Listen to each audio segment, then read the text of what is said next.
Good morning and welcome to the Sunday service. This morning we're going to meditate a few minutes. After that we have Dhamma talk.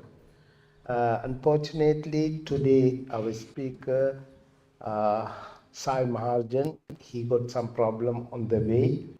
When he come to the Pomona, he got a flat tire and he cannot make it. So we have a Kashanti here, he's going to take that place.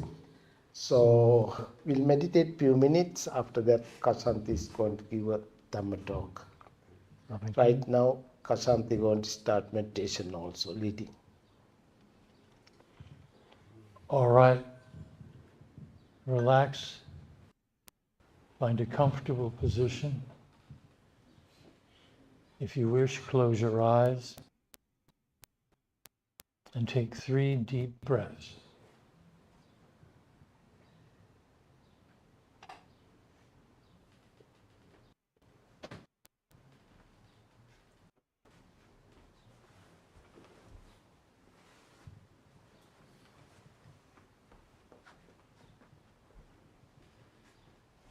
May I be well and happy, peaceful and free from suffering. May no harm come to me. May no difficulties come to me. May no problems come to me. May I always find fulfillment. May I also have the patience, courage, understanding, and determination to meet and overcome the inevitable difficulties, problems, and failures in life. May my teachers, my parents, my siblings, my friends and relatives, may they be well and happy, peaceful and free from suffering. May no harm come to them. May no difficulties come to them. May no problems come to them. May they always find fulfillment. May they also have the patience, courage, understanding, and determination to meet and overcome the inevitable difficulties, problems, and failures in life. May those people who I meet in my everyday life, may they be well and happy, peaceful and free from suffering. May no harm come to them. May no difficulties come to them. May no problems come to them. May they always find fulfillment. May they also have the patience, courage, understanding, and determination to meet and overcome the inevitable difficulties, problems, and failures in life. May those who wish me ill, may those I have problems with, may they be well and happy, peaceful and free from suffering. May no harm come to them, may no difficulties come to them, may no problems come to them. May they always find fulfillment. May they also have the patience, courage, understanding, and determination to meet and overcome the inevitable difficulties, problems, and failures in life. May all creatures arisen in these realms, either with perception or without, with consciousness or without, may they be well and happy, peaceful and free from suffering. May no harm come to them. May no difficulties come to them. May no problems come to them. May they always find fulfillment. May they also have the patience, courage, understanding, and determination to meet and overcome the inevitable difficulties, problems, and failures in life. May suffering ones be suffering free, and the fear-struck fearless be. May the grieving shed all grief, and the sick find health relief. Now continue with this metta meditation until you hear the sound of the bell.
Sadhu, sadhu, sadhu. Thank you, Kashanti, leading the meditation. I just sent the message for the Sai. He's still there waiting for the insurance people or whatever. So he's not going to make today. So he says sorry to everybody, but he will come next time. Right now, Sada is going to give a Dhamma talk. Well, first Kashanti. Yes, Ms. Kashanti. It took two to replace Sai. So, all right. When the Buddha achieved enlightenment, he was walking, and someone approached him and said, "Well, you look different. Are you a man?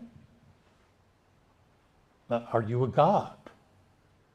And the Buddha said, "No, I am awake." And that basically is our practice. It's to become awake. It's to see things as they really are. To strip away the delusions, the justifications, self or otherwise. It's just to see things as they are. The five recollections are a great wake-up call. It's probably not something that younger people even want to deal with, but as you get older, the truth of it is very apparent, and the acceptance of it is a relief. The five recollections are: I will get old, I will get sick, I will die, I will lose everything I love, and I only have what I did with intention, my karma.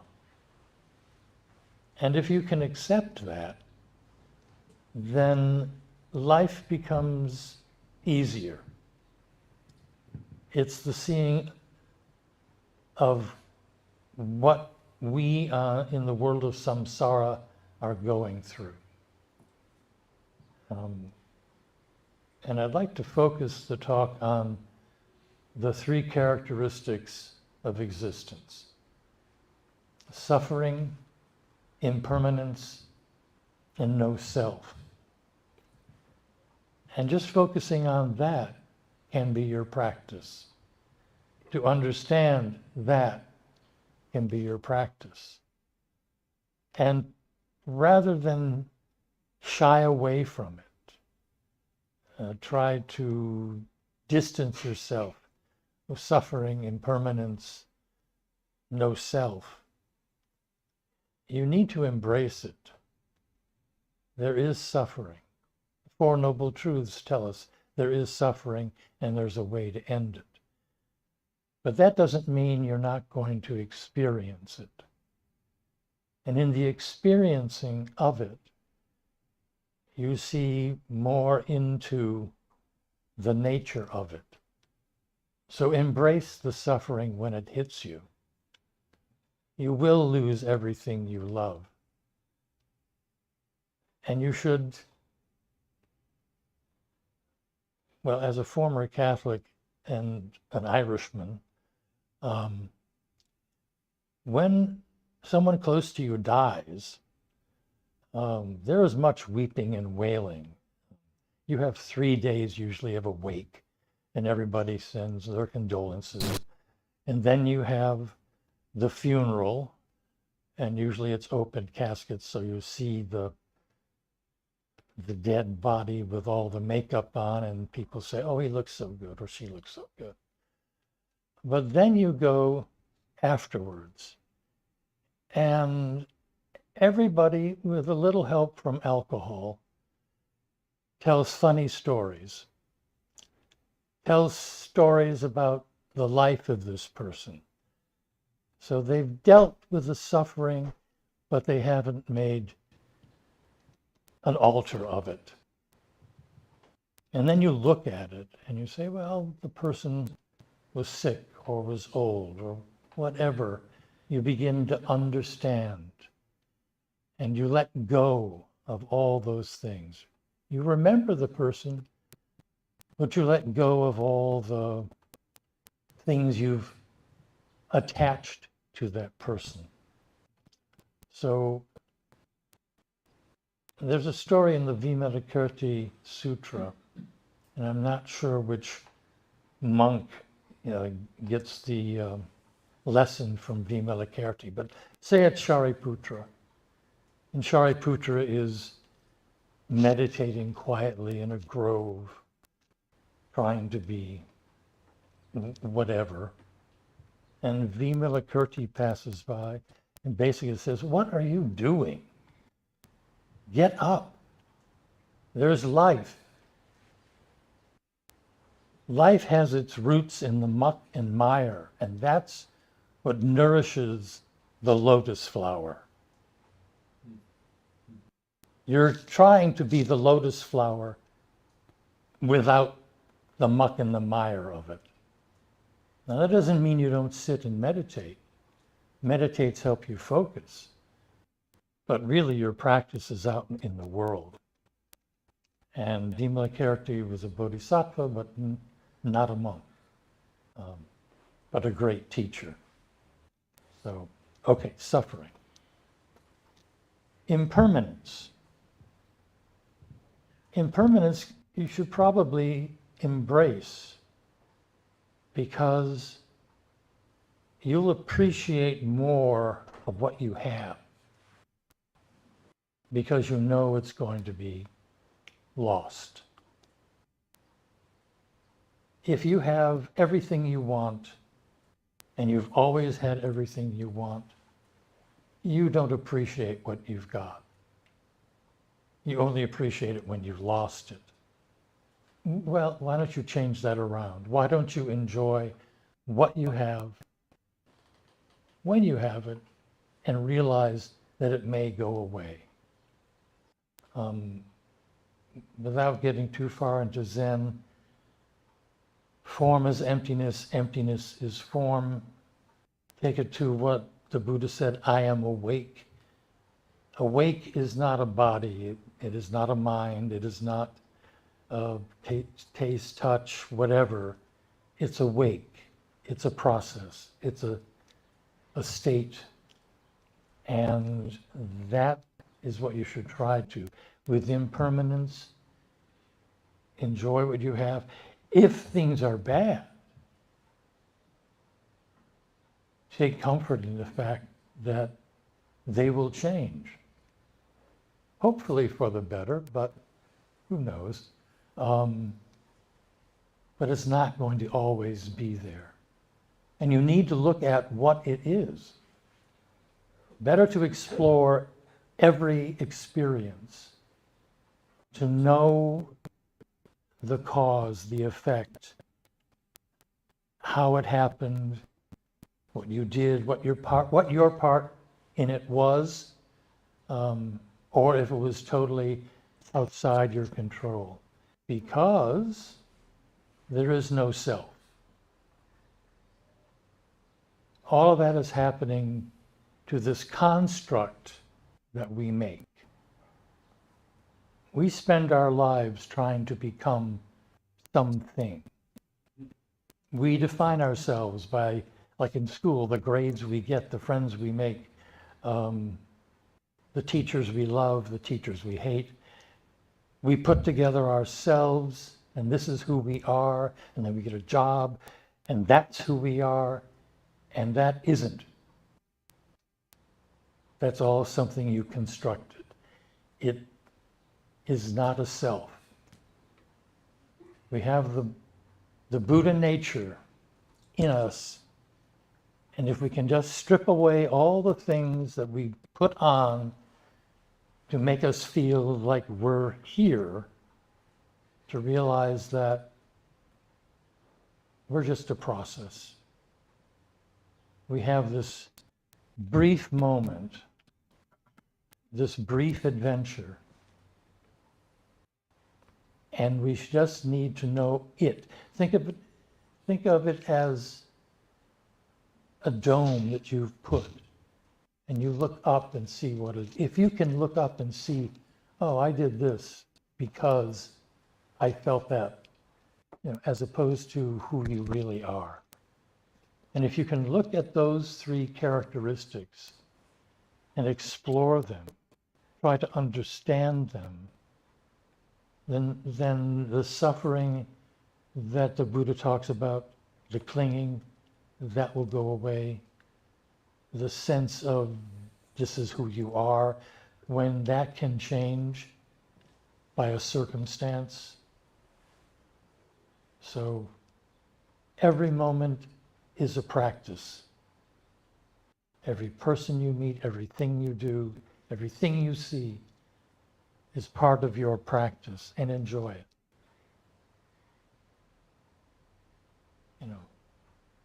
At the end of the Diamond Sutra, think of life as a bubble in a stream, a flash of lightning in a summer cloud, a flickering lamp, a phantom, and a dream. That's what you are. There's nothing permanent or graspable. Enjoy the adventure. And on that note, I'll turn it over to Shraddha.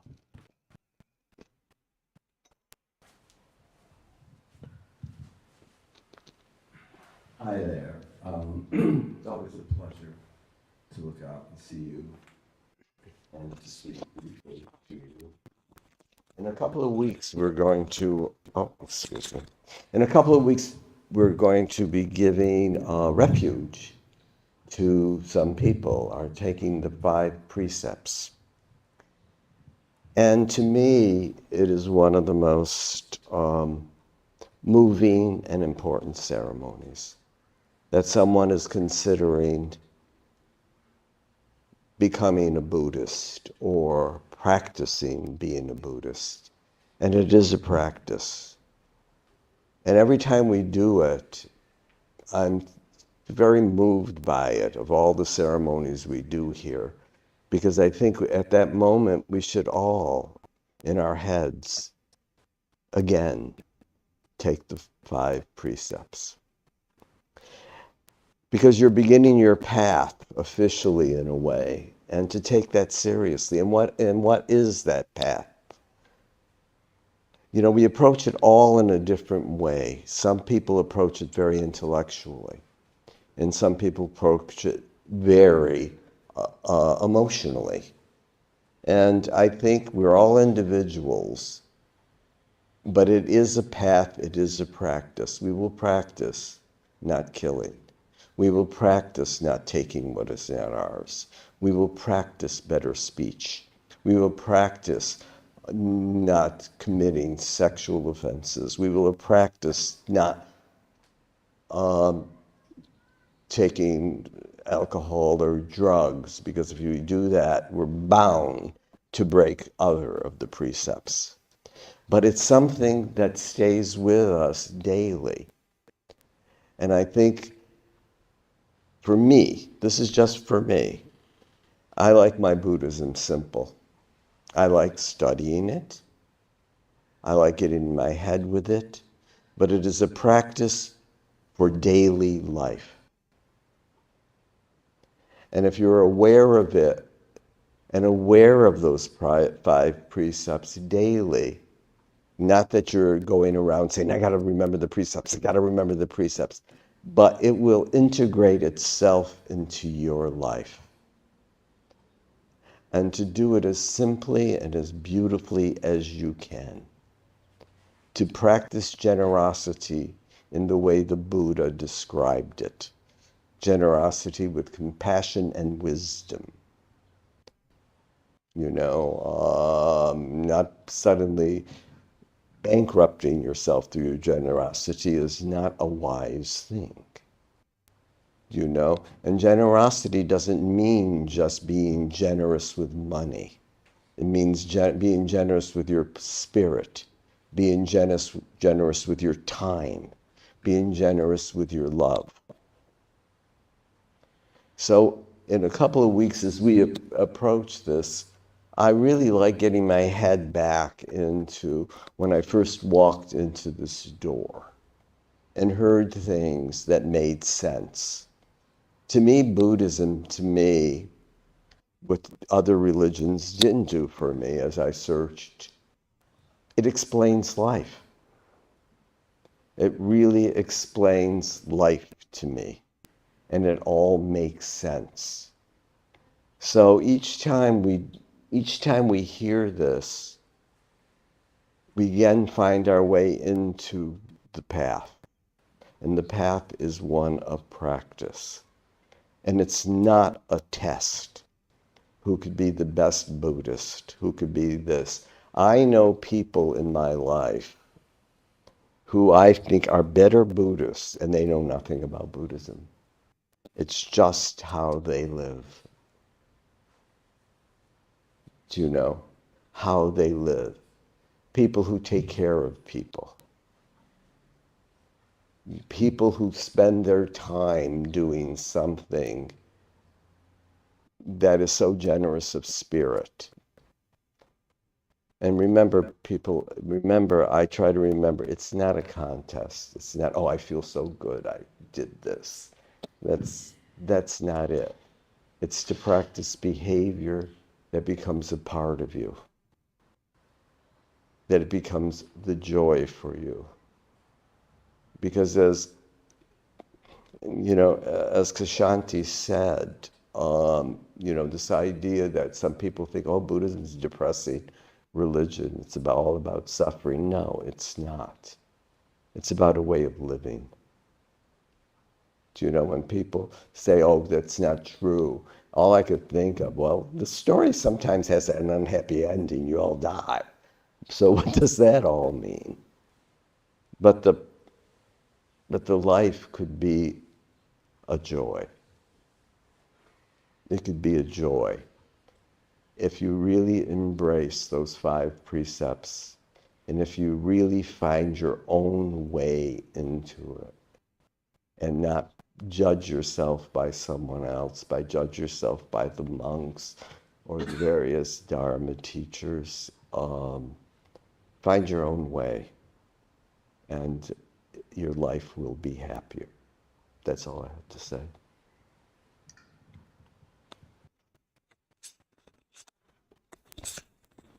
And could we do the Heart Sutra today? Yes. Okay. Yes. Okay. Thank you again, Kashanti and Sada both. Once we have little time, we're going to chant the Heart Sutra also, which is I believe page 6. Yes, page 6. So, oh, 8. Yes, 8. Page 8. Anyway, page 4, 8, and 10 we're going to chant. All right, thank you again.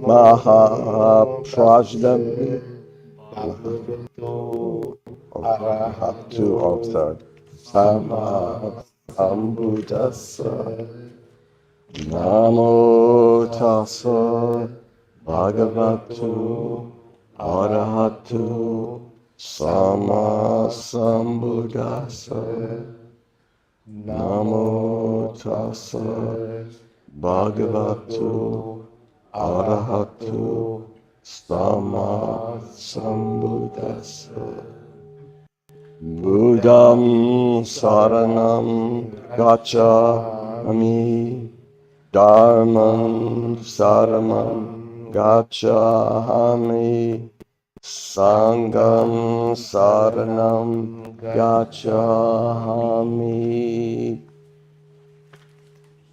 Mahaprajna Paramita Heart Sutra Avalokiteshvara Bodhisattva, when practicing deeply the prajna paramita, clearly saw that all five sanghas are empty and pass beyond all suffering. Shariputra, form does not differ from emptiness. Emptiness does not differ from form. Form then is emptiness. Emptiness then is form. Sensation, perception, volition, and consciousness are also like this. Shariputra, all dharmas are marked with emptiness, not born and not dying, not stained and not pure, not gaining and not losing.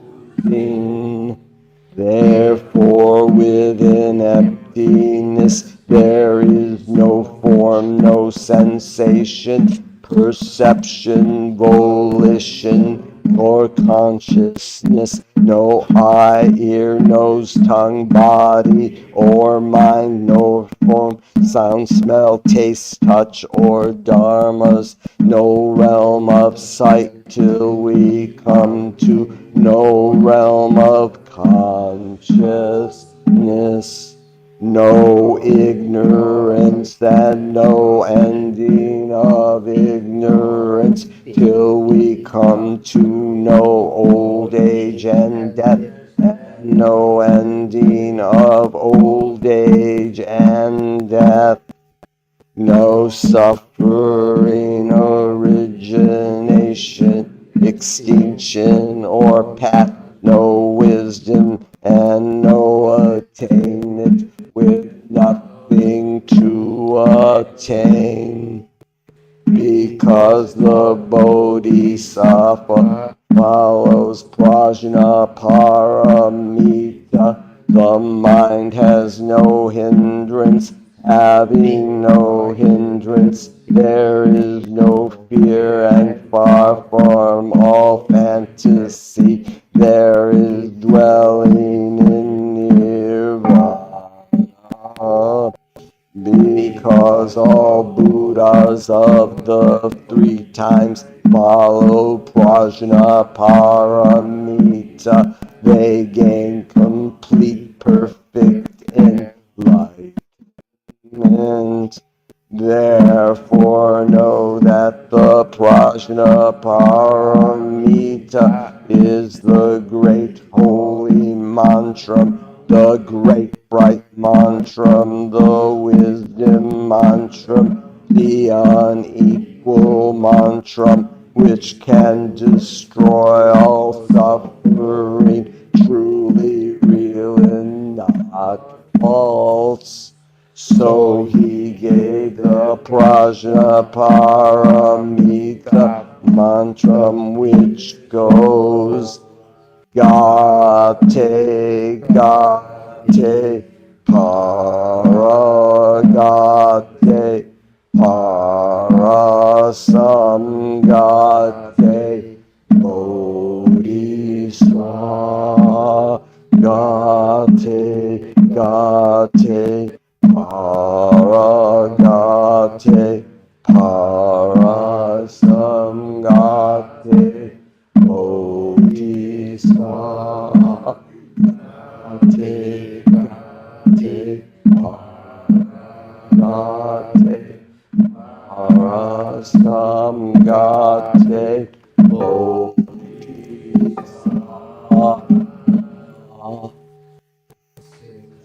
Beings are numbered. I vow to save them all. Deluding passions are inexhaustible. I vow to end them all. Dharma gates are limitless.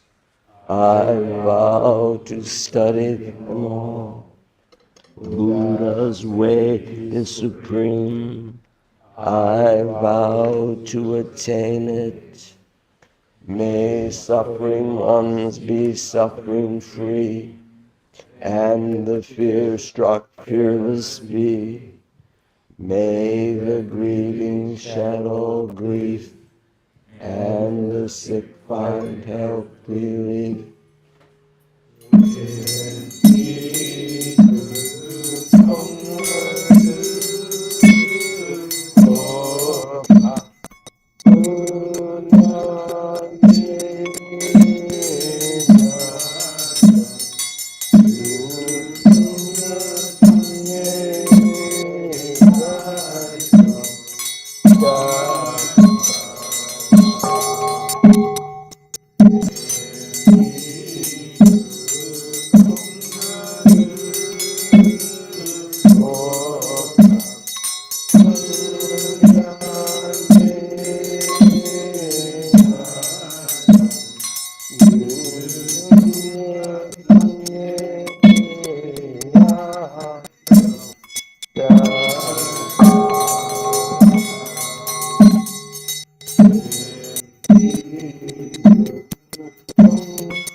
Thank you again.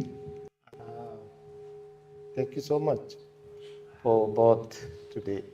Our improvised last minute talk. Next Sunday, I believe the 19th of April, Subodha, Stephen Subodha is going to give a Dhamma talk. Please come and join.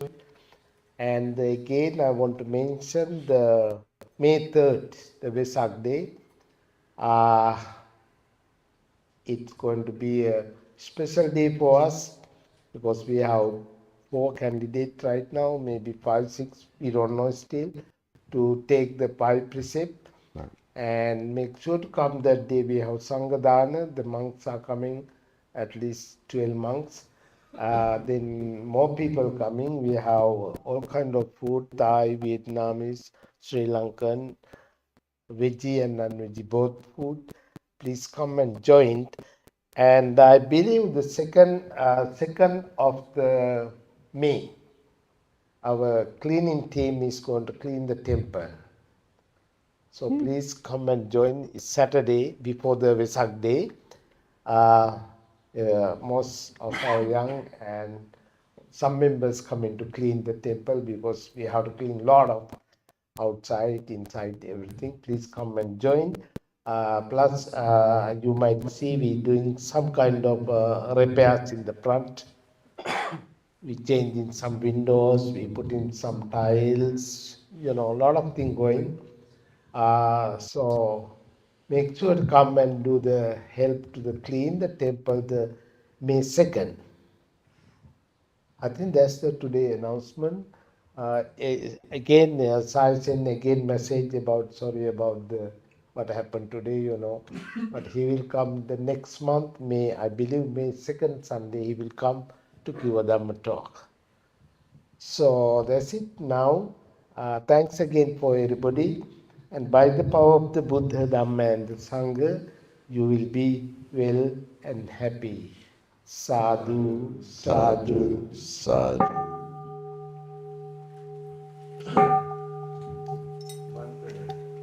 Wait, is that- yes. By the way, tomorrow will be New Year. Thai, Cambodia, Laos, Burma, the New Year. That's a big celebration in East, in Far East and Southeast Asia. Yes, yes. Tomorrow is New Year, Sri Lankan New Year. I remember it. I just want to say also, I was thinking earlier, but I forget with this everything. So, Happy New Year. It's Thai, Sri Lankan, Cambodia, Burma, India, Nepal, Bangladesh, those Asian countries celebrate this New Year. So we have to go to New Year celebration also some other place this week, and next week also I think the 19 we have a special program in Anaheim. I may go in there also. There are a lot of temple they celebrate Thai, Cambodian temple, Thai temple, Burmese temple. Those all the communities celebrate. Happy New Year to everybody. No drinking. Tea